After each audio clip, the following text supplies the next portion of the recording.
Simba FC imetangaza kuachana na nyota wake 7 kuelekea msimu mpya wa mashindano, ikiwa ni sehemu ya mabadiliko yanayoendelea ndani ya kikosi cha wekundu wa Msimbazi. Uamuzi huo umehusisha wachezaji wa ndani na wa kimataifa ambao wamekuwa sehemu ya kikosi cha wekundu wa Msimbazi katika vipindi tofauti.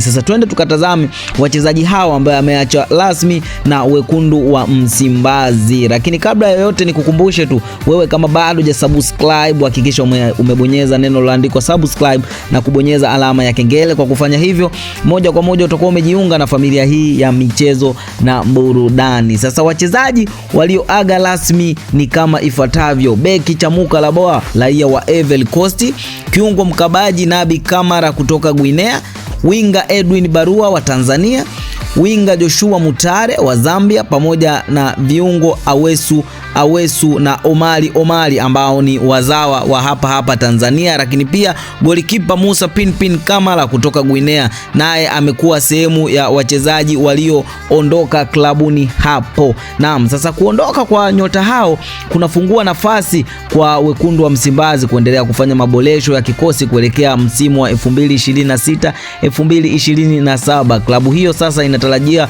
kuendelea na mipango ya usajili ili kuongeza nguvu katika maeneo mbalimbali na kujenga timu yenye ushindani mkubwa. Sasa wekundu wa Msimbazi wameingia sokoni kusaka vipaji vingine ambavyo vitakuja kuhudumu ndani ya wekundu wa Msimbazi. Sasa hapa Tubone Media tupo bamba kwa bamba kukuletea nani ambaye anakuja ndani ya kikosi cha wekundu wa Msimbazi. Sasa hili kupata tetesi zote za usajili ambao wanaufanya Simba, hakikisha umesubscribe na kubonyeza alama ya kengele. Kwa kufanya hivyo, utakuwa mtu wa kwanza kupata taarifa za kimichezo kutoka kwetu. Hii ni Tubone Media na mimi ni Tubone. Hadi wakati mwingine, bye bye.